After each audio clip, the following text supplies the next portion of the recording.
Muy buenos días, que tengan un feliz viernes. Vamos a poner este tiempo en las manos del Creador del universo, nuestro Dios Todopoderoso. Señor, te pedimos que nos bendigas este día. Queremos decirte que te amamos sobre todas las cosas del mundo. Queremos servirte como hijos tuyos.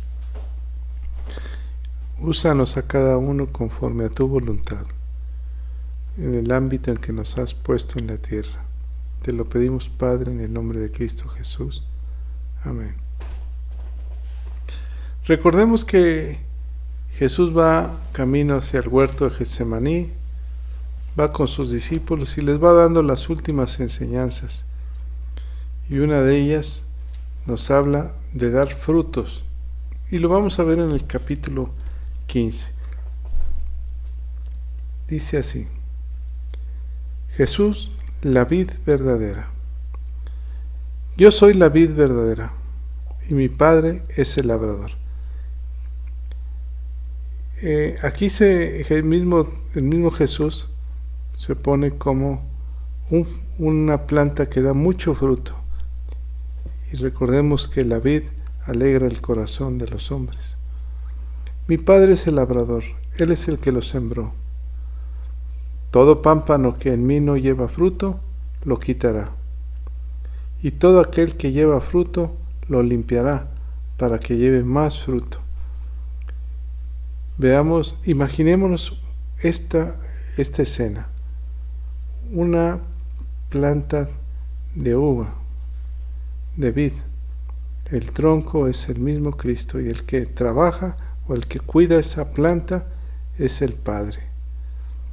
Y uno es el que está a un lado dando el fruto que el mismo tronco nos permite dar. Pero dice que si no damos fruto, imagínate un árbol que no da fruto, ¿para qué sirve? Un árbol de fruta.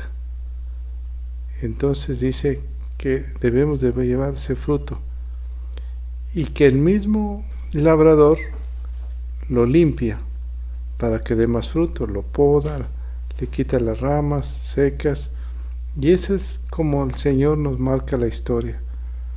Nosotros nos va cuidando año con año para que un día podamos dar fruto. Y vamos a ver más adelante qué tipo de fruto necesitamos dar. Ya vosotros estáis limpios por la palabra que os he hablado. Dice la Escritura que el mismo labrador va quitando.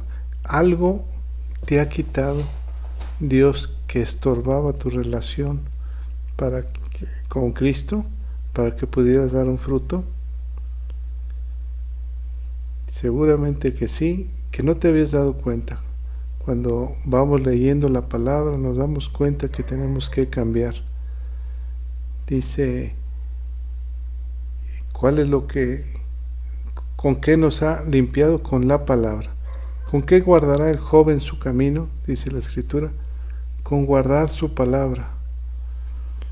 Permaneced en mí y yo en vosotros. Como el pámpano no puede llevar fruto por sí mismo si no permanece en la vid, así también vosotros, si no permanecéis en mí. Yo soy la vid, vosotros los pámpanos. El que permanece en mí, recuerden la palabra, en es dentro de él, y yo dentro de él, este lleva mucho fruto, porque separado de mí, nada podéis hacer. Es muy claro el Señor. Si nosotros nos aferramos a la vid verdadera, entonces tomaremos de la savia de esa planta. Y el Señor va a limpiar el fruto. En los viñedos, cuando la vid comienza a dar fruto, para que sea limpiado, quitan los frutos malos, los frutos que no llevan ciertas características, y entonces llega el podador y va quitando los frutos para que los que queden sean de buena calidad. Así también en los árboles, cuando el racimo de frutas es mucho, dejan 2 o 3 frutos nada más, los mejores, para que puedan crecer como debe ser. Dice que nosotros debemos de permanecer en su palabra. ¿Cómo podemos permanecer nosotros en su palabra? La fe viene por el oír, y el oír la palabra del Señor. A través de la fe. Es pues la fe la certeza de lo que se espera, la convicción de lo que no se ve. Pero, ¿qué tenemos que oír? La palabra. Esa palabra va a producir fe. Y vimos algunos ejemplos, por decir, aquel ciego de nacimiento, aquel ciego que el mismo Señor Jesús con su saliva hace y con tierra hace lodo y lo pone en sus ojos y le dice: ve y lávate. Y el ciego escuchó la palabra y fue, tal vez a tientas, pero él sabía que algo iba a pasar y se lavó los ojos y empezó a ver. Así es la palabra de Dios. Vemos cuando Dios resucitó a Lázaro, que le gritó: Lázaro, sal de ahí. ¿Qué pasaría con Lázaro si él llevaba 4 días de muerto? La palabra le dio vida. Y así vimos cada caso, cada ejemplo que el evangelista Juan nos mencionó. Cuando aquel hombre que estaba esperando que lo llevaran al pozo de los milagros, al pozo de Betseba, y Jesús le dice: levántate, toma tu lecho y anda. Y al instante se levantó. Todo es a causa de la palabra. De hecho, el mismo Evangelio de Juan empieza que el Verbo se hizo carne, la palabra se hizo carne. Y en el libro de Génesis también empieza con la palabra. Y Dios dijo, soltó la palabra y se crearon las cosas. Y aquí Jesús en el capítulo 15 nos habla sobre permanecer en la palabra, en el Verbo que es Jesús. Dice que versículo 5: yo soy la vid, vosotros los pámpanos. El que permanece en mí y yo en él, éste llevará mucho fruto, porque separados de mí nada podéis hacer. Piensa en un momento, si nos separamos de Cristo, está muy clara su palabra. Nada podemos hacer.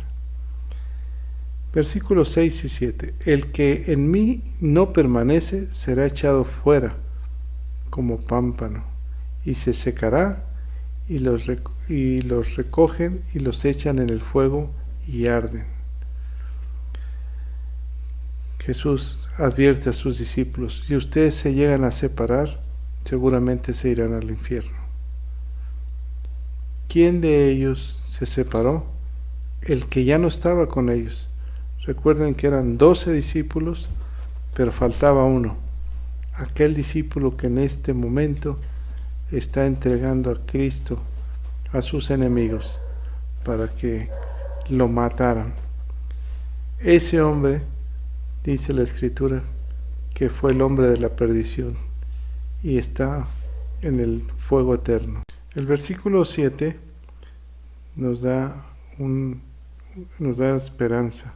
Si permanecéis en mí y mis palabras permanecen en vosotros, pedid todo lo que queréis y os será hecho.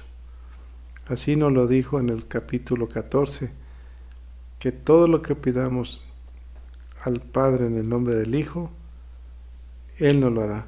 Y en este versículo dice: pedid todo lo que queréis y os será hecho. La palabra todo lo que queréis. ¿Qué le quieres pedir este día al Señor? Pídele, cree en su palabra, pídele y os será hecho. En esto es glorificado mi Padre, en que llevéis mucho fruto y seáis así mis discípulos. ¿Cuáles son los frutos que nos dice que debemos de llevar? Gálatas 5:22, si me acompañan por favor, en el libro a los Gálatas del apóstol Pablo, habla sobre los frutos, el fruto del Espíritu Santo. Dice, andad en el Espíritu, versículo 16, no satisfagáis los deseos de la carne, porque los deseos de la carne son en contra del Espíritu. Pero en el versículo 22 dice, mas el fruto del Espíritu, veamos lo que dice esta palabra, el fruto que el Espíritu Santo nos da a nosotros, ese lleva todos estos condimentos. Por ejemplo, un ciruelo es un fruto y lleva dentro de su esencia propiedades como la fibra, vitamina C, vitamina K. Ese es el fruto, lo que lleva. Pero el Espíritu Santo lo que lleva en sí, sus propiedades, es el amor, el gozo, paz, paciencia, benignidad, bondad, fe, mansedumbre, templanza, y nos dice que contra tales cosas no hay ley. Eso es lo que el Espíritu Santo en sí lleva. Nosotros, si somos templos del Espíritu de Dios, tenemos que reflejar esos frutos a los demás. Bueno, regresemos al capítulo 15 de Juan. Nos dice en el versículo 9, como el Padre me ha amado, así también yo os he amado. Permaneced en mi amor. ¿Cuál es el fruto? La sustancia principal es el amor. Permaneced en el amor, porque Dios es amor. Si guardamos sus mandamientos, permaneceréis en mí, dice el Señor, en mi amor, así como yo os he guardado los mandamientos de mi Padre y permanezco en su amor. Pensemos en esto. ¿Cuánto amor? ¿Qué es lo que nos debe llevar a servirle al prójimo? El amor al Padre. Versículo 11 y 12. Estas cosas os he hablado para que mi gozo esté con vosotros y vuestro gozo sea cumplido. ¿Podemos gozarnos este viernes dando fruto del Espíritu Santo? Este es mi mandamiento, que os améis los unos a los otros como yo os he amado. Así el Señor nos amó. Por tanto, Dios dio su vida. Y en este momento pensemos que Jesús sabe que en unas horas va a ser detenido y ya no va a haber volver atrás. Él va a ser entregado como el Cordero de Dios en sacrificio. Por eso nos explica el versículo 13 y 14. Nadie tiene mayor amor que que uno ponga su vida por sus amigos. Es el máximo amor y eso es lo que Él está llevando a cabo. Vosotros sois mis amigos, si hacéis lo que yo os mando. ¿Te consideras amigo del Señor? Miren, yo puedo decir que soy amigo del presidente y tiene un valor, pero si el presidente dice que es mi amigo, tiene un sobrevalor. Y aquí Jesús es el que está diciendo, vosotros sois mis amigos, pon tu nombre en vosotros y repítele, el Señor me considera su amigo. Así como consideraba a su amigo a Lázaro, así te considera a ti su amigo. Y es un privilegio y es un honor. Ya no os llamaré siervos, porque el siervo no sabe lo que hace su Señor, pero os he llamado amigos, porque todas las cosas que oí de mi Padre os la he dado a conocer. Qué hermoso corazón de Cristo antes de ser entregado. Aunque un amigo lo traicionó, lo vamos a ver más adelante. Dice la Escritura que a nosotros el Padre nos eligió, que Él mismo nos entregó a Cristo y que nos ha puesto para que llevéis fruto y nuestro fruto permanezca, para que todo lo que pidieres al Padre en mi nombre, Él os lo dé. ¿Se fijan? En este capítulo es la segunda o tercera vez que les repite: quiero darles todo lo que ustedes pidan, pero siempre y cuando estén bajo la presencia de la autoridad de mi Padre, en el camino, en la verdad y en la vida. Pero Él quiere darnos todo lo que pidamos. Y nos dice que nos amemos los unos a los otros. A partir del capítulo, del versículo 18 en adelante, hace una aclaración Jesús de lo que va a suceder con los discípulos. El mundo os aborrecerá. Si el mundo os aborrece, sabed que a mí me ha aborrecido antes que a vosotros. Si fueras del mundo, el mundo amaría lo suyo, pero porque no sois del mundo, antes yo los elegí del mundo, por eso el mundo os aborrece. ¿Por qué el mundo aborrece muchas veces al que predica la palabra? Porque no pertenece a este mundo, no pertenecemos a este mundo, pertenecemos al reino de los cielos. Acordaos de la palabra, dice el Señor, que yo os he dicho: el siervo no es mayor que su Señor. Si a mí me han perseguido, también a vosotros os perseguirán. Pero si han guardado mi palabra, también guardarán la vuestra. Todo se hará, todo lo que suceda, se hará por causa de mi nombre, porque no conocen al que me ha enviado. Parece que Jesús entiende que su hora ha llegado y que van a ir por Él porque no lo conocen y porque aquellos fariseos que decían conocer a Dios estaban cegados. Si yo no hubiera venido ni les hubiera hablado, no tendrían pecado, pero ahora no tienen excusa por su pecado.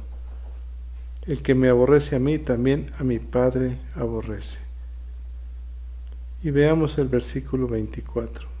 Si yo no hubiese hecho entre ellos obras que ningún otro ha hecho, no tendrían pecado, pero ahora han visto y han aborrecido a mí y a mi Padre. Parece que Jesús entra en un estado de inquietud porque al aborrecer los sacerdotes y el pueblo judío a Jesús por las obras que Jesús hizo, que todas sus obras fueron para bien, de bienestar, fueron aborrecidos porque sabe que hubo celo y envidia, porque no conocieron a Jesús, y al no conocieron a Jesús, aborrecieron también al Dios del universo. Versículo 25. Pero esto es para que se cumpla la palabra que está escrita en su ley: sin causa me aborrecieron. Así está en los Salmos escrito. ¿Cuál fue la causa por lo cual lo van a detener? Según ellos, por hacer milagros en los días sábados y por decirse hijo de Dios. Pero cuando venga el Consolador, a quien yo os enviaré del Padre, el Espíritu de verdad, el cual procede del Padre, Él dará testimonio acerca de mí. ¿Cuál es la función del Espíritu Santo? Llevarnos a los pies de Cristo. Y vosotros, o sea, tú y yo, daremos testimonio también, porque habéis estado conmigo desde el principio. Hemos estado con Jesús Sí, desde el principio de nuestro ministerio Él nos escogió para vida eterna. Guardemos su palabra. Padre, en el nombre de Jesús, te pedimos que nos ayudes a guardar y a permanecer como el pámpano en la vid verdadera, y que tú mismo seas el labrador que limpie nuestra vida, Señor, que limpie los frutos que no son dignos de tu presencia, y que nos permite dar el fruto del Espíritu Santo, para que tú mismo vengas y pruebes el fruto, Señor. Te lo pedimos, Padre, en el nombre de Jesús. Amén. Dios les bendiga.